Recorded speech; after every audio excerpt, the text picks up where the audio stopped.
afternoon, fellow entrepreneurs, CEOs, folks studying business in college, and more or less anybody that is inclined to be in the business sector, start their own business, and raise capital in the private and public markets.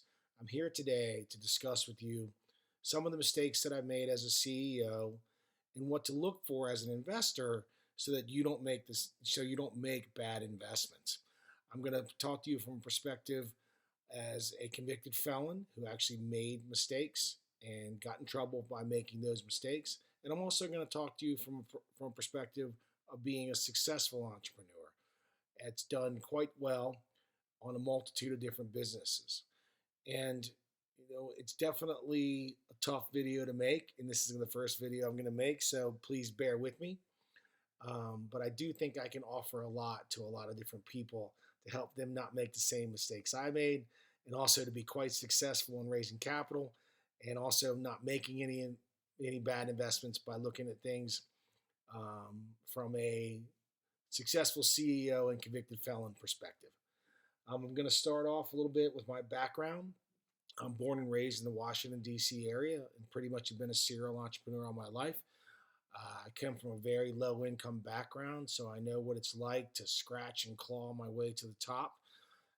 And that's really what got me there. I mean, some good sense, some great luck, and also an incredible intestinal fortitude to go forward no matter what the situation is what got me, to where I was at one time in my life. But also with that comes a lot of ego, and the ego is what got me in trouble and which made me make the bad decisions that I made. And I'm here today to try to help people not make those same mistakes and to go into some details about what I think would be the best way to keep from making those mistakes. And the first place I'm going to start with is from the CEO perspective. As a CEO, you are the leader of the ship. You are the person that more or less takes charge and makes things happen for that company. A lot of times you're the founder of that company, and that's mainly what I've been throughout my entire life. And I should say my entire adult life. And even when I was a kid, I actually ran some companies as well. But as my entire adult life, I was the person that ran the ship. I was the big idea guy, and I was the guy that led the company astray when it went astray. And you have to, the key things there that you have to really, really stay extremely focused on, and also stay true to business law, is to be transparent with your investors, especially if you're out there raising capital and bringing into the company. You need to be absolutely transparent with your investors. Just do not hold back on your disclosures. And that's exactly what we did. We held back on our disclosures and even to some extent lied on our disclosures and got ourselves in trouble. And an interesting part is, as the majority owner, I could have chosen just to tell the investors I wasn't going to disclose. And you can make a choice whether you want to invest or not. But that's not the path that I went. And I went down the wrong path. And I went down the wrong path mainly driven by ego and thinking that I didn't have to, and that I didn't have to necessarily be forthright with everybody, and that's just absolutely wrong. It is vital that you are transparent in your financial disclosures, and it's vital that you really are an open book with your investors as the CEO, and you really in that way, you're held accountable, and you're held accountable to yourself, and you're held accountable to your investors, and always, disclose everything that's going on both the federal side, in regards to taxes for your company, and also on the state side, and make sure all your state and federal filings are correct. And if you end up you know, take a company public, which we were very close to doing, which is what more or less got me in trouble, you and I cannot emphasize enough, lie on your federal documents.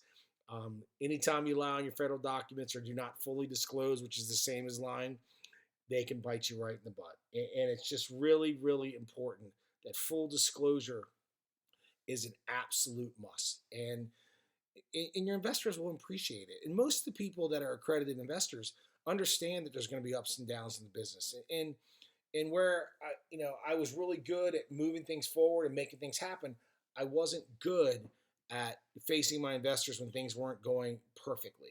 And that's something that I had to really get better at. And I was at the beginning of my career in business, but as I got older and as I got more successful, I didn't like seeing myself not do as great as I had done in the beginning.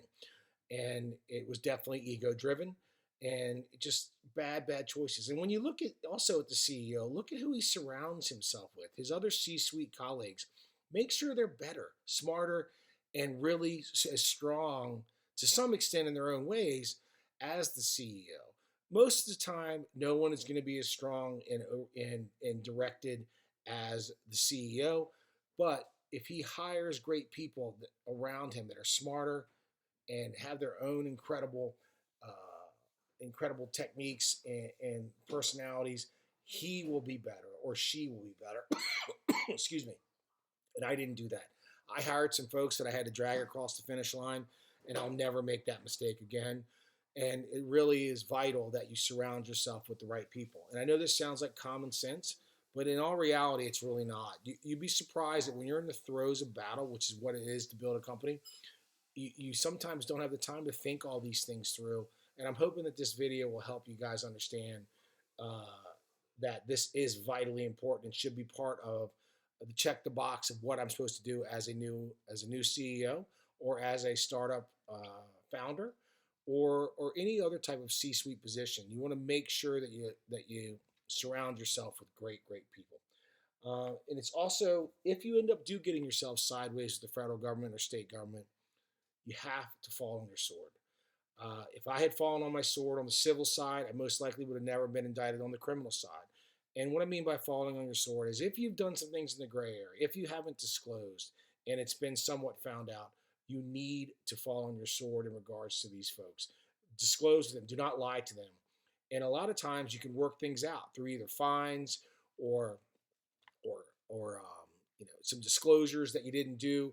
But if you really you know want to move forward with your business with the investors and keep everything intact and not risk having a felony or an indictment, it is vital that you fall on your sword and be forthright with the SEC, the IRS, the FBI, whatever agency or state agency that comes knocking on your door. And it's inevitable that's going to happen. As we all know, as CEOs and entrepreneurs and startup executives and really people that have been successful in the business world, there's always something out there that can bite you in the butt. And if you take the perspective of being honest when someone comes knocking on the agency side, then you don't have to worry about them being indicted and making the mistakes that I made.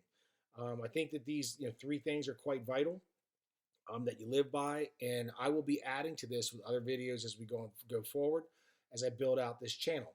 And now I want to step over to the investor side. As a person who's been an investor as an angel investor and also a significant investor in other companies and also in my own companies, you really want to know exactly who you're investing in, especially when it's an idea-driven business. I was in the advertising cell tower world, and mine was an idea-driven opportunity. And people believed in the CEO, and the reason why they believed in me is I had an oomph about me, a thing about me that led them to believe that what I was telling them was 100% accurate. And if any of them had ever dug in and looked at my personal financial background, they'd have seen that I was struggling.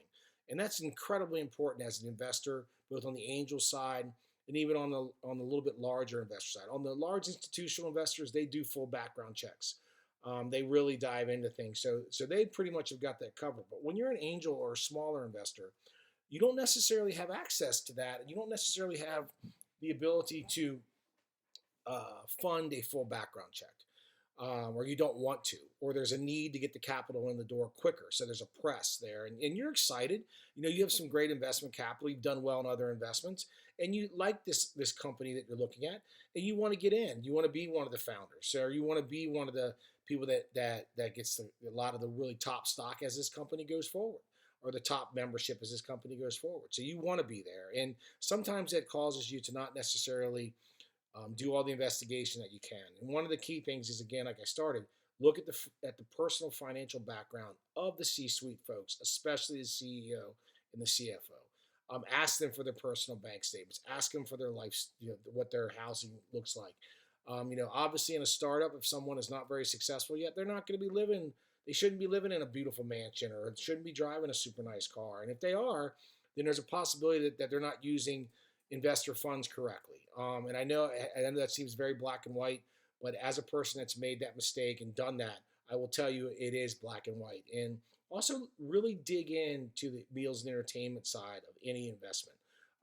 Really dig in, and I mean dig into what the CEO, the CFO, the COO, other folks that are driving the business are doing with the meals and entertainment dollars.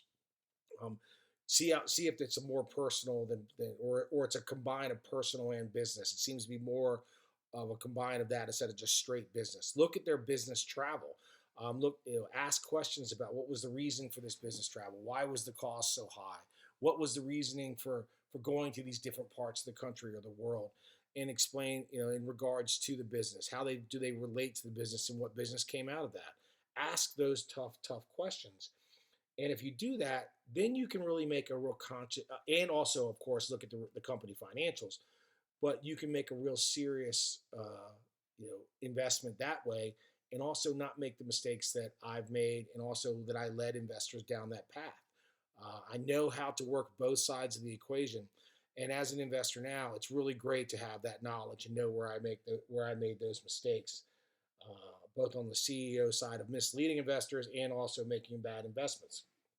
You know, and if you do these type of things and you really dig in, you should be able to look that CEO or the founder in the eyes and know you're making a good investment and help him build the company. And then be open if there's delays. Be open if there's problems in the company, but continue to ask these tough questions. Continue to look at the meals and entertainment. Continue to look at the travel. Continue to look at the personal finances of the CEO and maybe make that part of your document package. These are all incredibly important things that I think a lot of investors don't do. They just kind of believe in the CEO, which is great. But at the end of the day, that CEO has a lot of control over your capital. And as the majority owner, he really doesn't have to ask you what he's going to, if it's okay with you, how he spends that capital. He can change it on the fly after you've made the investment. And there's not a whole lot you can do. And, it's a tough situation, but I highly recommend that you do use these tools that I put out there. I'm going to expand on this, like I said, in this channel with other videos going forward. And I want to end this up and wrap this up with, I'm really sorry for the mistakes that I made in regards to my investors. I've done everything I can to make them whole, and my restitution is fully paid at this point. And I look forward to moving to building more businesses in the future, and I'm really moving forward in quite a much better place than I was when I was running my old company. And I've really gotten my perspective back, and it feels great to actually be the guy that started everything in my life again. It really does, with a whole lot more knowledge. I'm not the ego driven, money driven person that I was before. I'm much more about building something that's long term with a great foundation, with great people around me, and I really hope to help people, see that is the way to do it going forward in every direction. Both in your personal life and in your financial life and in your business life. So I hope this was helpful. I look forward to any feedback that you guys have. And again, thank you very much for your time and have a great day. Take care.